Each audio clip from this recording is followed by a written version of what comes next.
Hoy vamos a profundizar en un tema que realmente da escalofríos. Se trata del resurgimiento de actividades del Ku Klux Klan, y sí, lo han leído bien, del KKK. Y esta vez sus acciones están dirigidas hacia los migrantes en Tennessee. Para esta inmersión nos basamos en un artículo de Telemundo Miami que nos trae información. La verdad es bastante preocupante. Sí, preocupante y además, lamentablemente, muy oportuno, ¿no? Porque estos incidentes están ocurriendo en un contexto de mucha tensión, mucha incertidumbre, con el endurecimiento de las políticas migratorias del gobierno de Trump y, por supuesto, el aumento de las redadas del ICE. El artículo incluso menciona una cifra que a mí me impactó mucho: 950 personas arrestadas en un solo domingo. 950 personas. Es una barbaridad. Imagínense el miedo que se debe sentir en la comunidad migrante en este momento. Y en medio de todo esto aparecen estos panfletos del KKK en varias ciudades de Tennessee. El artículo describe uno en particular que me llamó mucho la atención. La imagen es muy fuerte. Se ve al tío Sam pisoteando una jaula llena de personas.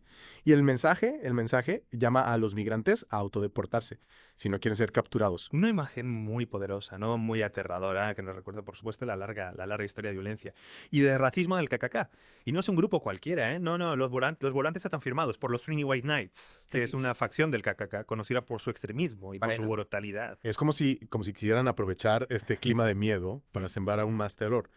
Y bueno, ganar adeptos, ¿no? De hecho, los panfletos incluso incluyen números de teléfonos. Para contactar a las sedes de este grupo, Lo cual nos lleva a preguntarnos, ¿qué buscan?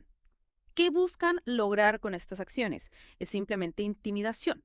¿O hay una estrategia más profunda detrás de esta reaparición? Claro, porque esto no ocurre en el vacío. El artículo conecta estos incidentes con el clima político actual, con las políticas migratorias más estrictas que ya mencionamos, que han llevado a un aumento de las deportaciones a países como México, Guatemala, Colombia, Brasil. Justamente es como si el endurecimiento de las políticas hubiera empalentonado a estos grupos extremistas y les da una plataforma para propagar su odio. Y la pregunta es, ¿cómo reaccionan las autoridades ante esa situación? ¿Están tomando medidas? Para frenar este tipo de acciones y para proteger a la comunidad migrante, según el artículo, sí, al menos en lo que respecta a la investigación, los departamentos de policía de Sweetwater y Chattanooga, donde aparecieron estos panfletos, están llevando a cabo investigaciones activas para intentar identificar a los responsables. Incluso están colaborando con otras agencias debido a la aparición de incidentes similares en áreas vecinas. Bueno, es una buena señal, ¿no? Bien. Que las autoridades se lo estén tomando en serio. Pero más allá de la investigación, ¿qué hay de la condena pública de este tipo de actos? Están las autoridades alzando la voz contra el odio. Sí, de manera contundente, ¿eh? El jefe de policía de Chattanooga, John Chambers, ha declarado que este tipo de acciones son inaceptables y que no tienen cabida en la ciudad.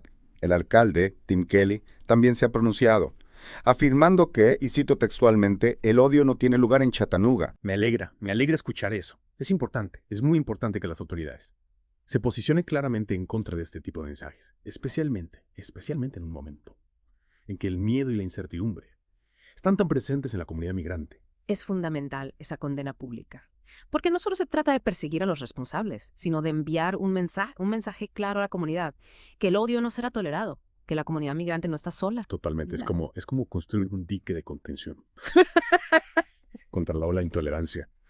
Pero si hablamos de la comunidad migrante, ¿qué impacto real tienen estas acciones en sus vidas?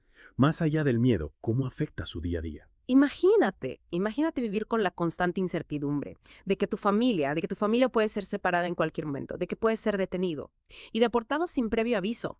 Y luego encima de eso te encuentras con estos panfletos, con mensajes que te dicen que no eres bienvenido, que eres una amenaza. Es como una doble victimización, ¿no? Primero la incertidumbre generada por las políticas migratorias. Y luego la agresión directa de esos grupos de odio. Exactamente, y eso sin mencionar el impacto psicológico a largo plazo.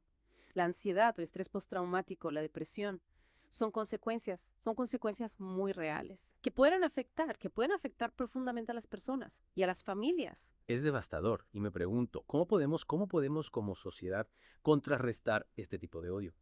Porque la policía puede investigar, los políticos pueden condenar, pero al final el problema de fondo sigue ahí. Tienes razón, la solución no es solo reactiva, sino preventiva. Y eso implica un cambio cultural profundo, una educación en valores, de tolerancia, de respeto a la diversidad, de empatía. Suena utópico. Pero es cierto, la educación es la base. Enseñar a las nuevas generaciones Eh, a valorar la diferencia, no temer al otro, a construir una sociedad inclusiva. Y no solo las nuevas generaciones, también es importante trabajar con las comunidades que ya están formadas. Generar espacios de diálogo, de encuentro, donde se puedan romper los prejuicios y los estereotipos. Es un trabajo a largo plazo, sin duda. Pero creo que es la única forma de desarticular el caldo de cultivo del odio. Y hablando de trabajo, ¿qué están haciendo las autoridades, además de investigar, para proteger a la comunidad migrante y prevenir este tipo de incidentes? El artículo menciona que los departamentos de policía están trabajando en conjunto con otras agencias, lo cual es positivo.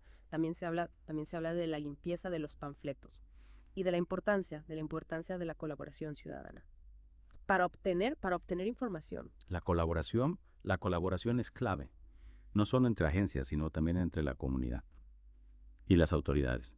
Si alguien ve algo sospechoso, si tiene información,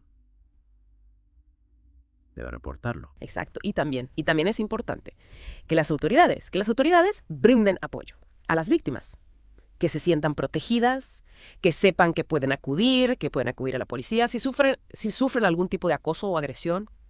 Yendo un poco más allá. ¿Crees que hay alguna conexión entre el discurso político y el resurgimiento de estos grupos de odio?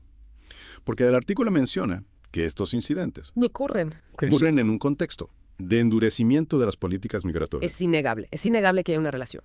Cuando se criminaliza la migración, cuando se habla de los migrantes como una amenaza, cuando se promueven políticas de exclusión, se crea un clima de miedo y de resentimiento que puede ser aprovechado por grupos extremistas. Es decir, que las palabras tienen un poder real. Y si los líderes políticos usan un lenguaje incendiario, si estigmatizan a ciertos grupos, están de alguna manera legitimando la discriminación y el odio. Claro, las palabras pueden ser armas muy poderosas, tanto para construir como para destruir. En este caso, el discurso político, en lugar de promover la inclusión y la tolerancia, ha contribuido a crear un ambiente hostil para la comunidad migrante. Y es que estas ideas no surgen de la nada. Pensemos en la historia del KKK, en su arraigo en ciertos sectores de la sociedad, en cómo se nutre del miedo y la inseguridad. Es como una enfermedad crónica que resurge en momentos de crisis, cuando la sociedad busca culpables fáciles para sus problemas. Y los migrantes, con su vulnerabilidad, se convierten en un blanco perfecto. Exactamente, se les demoniza, se les acusa de robar trabajos, de ser criminales, de amenazar la identidad nacional.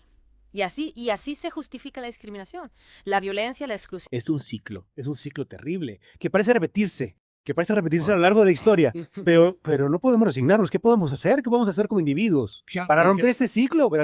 El artículo menciona la colaboración ciudadana, pero hay algo más que podamos hacer. Mucho más. Informarnos es fundamental para no caer en la trampa. De los prejuicios y la desinformación. Hay que conocer la historia, las realidades, los desafíos de la migración. Claro, leer, investigar, escuchar podcasts como este, pero no solo se trata de informarse, sino de actuar en consecuencia. ¿Qué acciones concretas podamos tomar en nuestro día a día? Empecemos por lo básico. No tolerar el discurso de odio. Si alguien a nuestro alrededor hace un comentario racista, xenófobo y discriminatorio, hay que plantarle cara. A veces un simple, eso no está bien. Puede ser suficiente para tener una cadena de odio.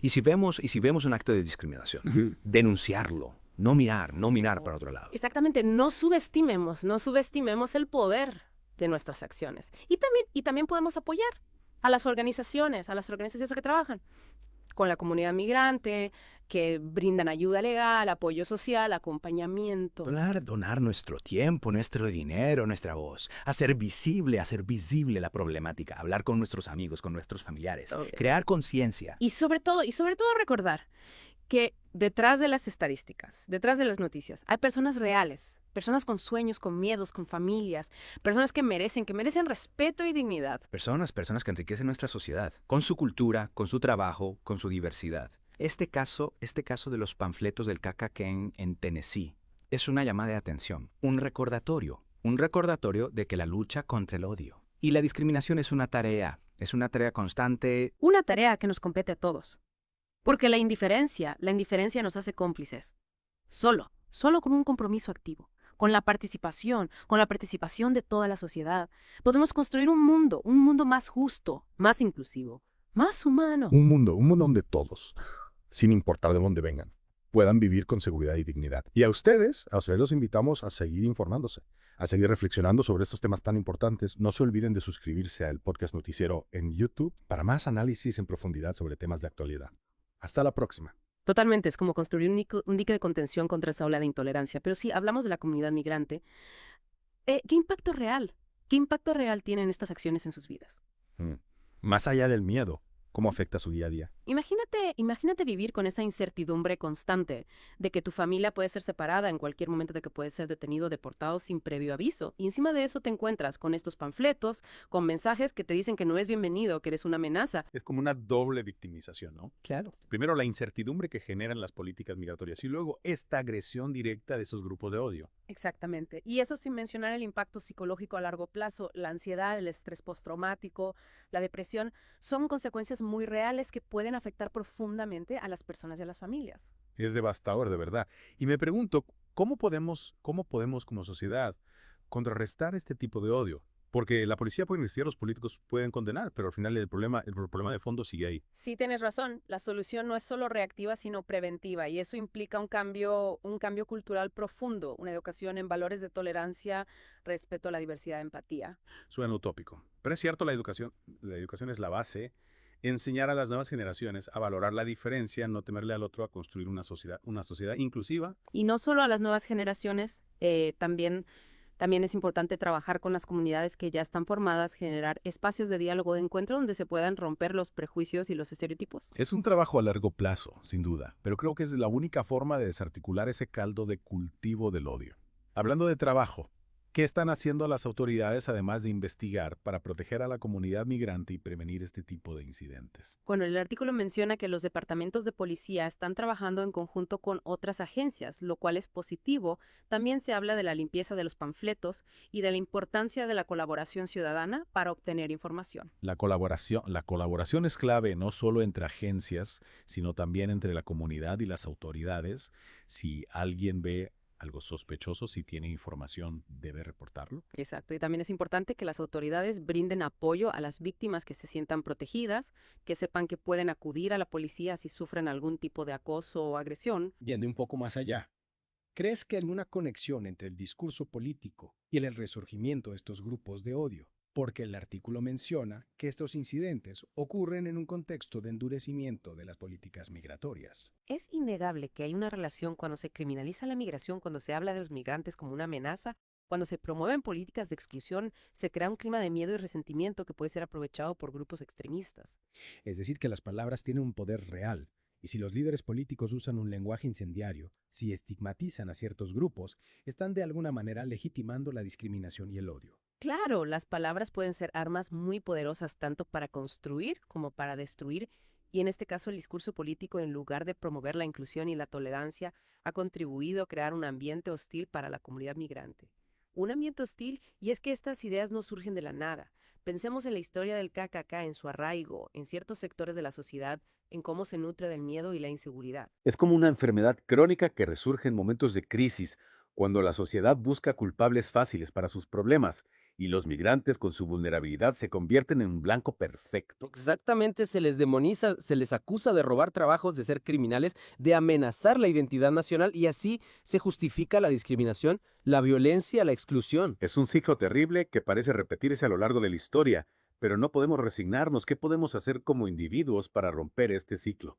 El artículo menciona la colaboración ciudadana, pero hay algo más que podamos hacer. Mucho más informarnos es fundamental para no caer en la trampa de los prejuicios y la desinformación. Hay que conocer la historia, las realidades, los desafíos de la migración. Claro, leer, investigar, escuchar podcasts como este. Pero no solo se trata de informarse, sino de actuar en consecuencia. ¿Qué acciones concretas podemos tomar en nuestro día a día? Empecemos por lo básico, no tolerar el discurso de odio. Si alguien a nuestro alrededor hace un comentario racista, xenófobo, discriminatorio, hay que plantarle cara. A veces un simple "eso no está bien" puede ser suficiente para detener una cadena de odio. Y si vemos un acto de discriminación, denunciarlo, no mirar para otro lado. Exactamente, no subestimemos el poder de nuestras acciones y también podemos apoyar a las organizaciones que trabajan con la comunidad migrante que brindan ayuda legal, apoyo social, acompañamiento. Donar nuestro tiempo, nuestro dinero, nuestra voz, hacer visible la problemática, hablar con nuestros amigos y familiares, crear conciencia. Y sobre todo recordar que detrás de las estadísticas, detrás de las noticias, hay personas reales, personas con sueños, con miedos, con familias, personas que merecen respeto y dignidad. Personas que enriquecen nuestra sociedad con su cultura, con su trabajo, con su diversidad.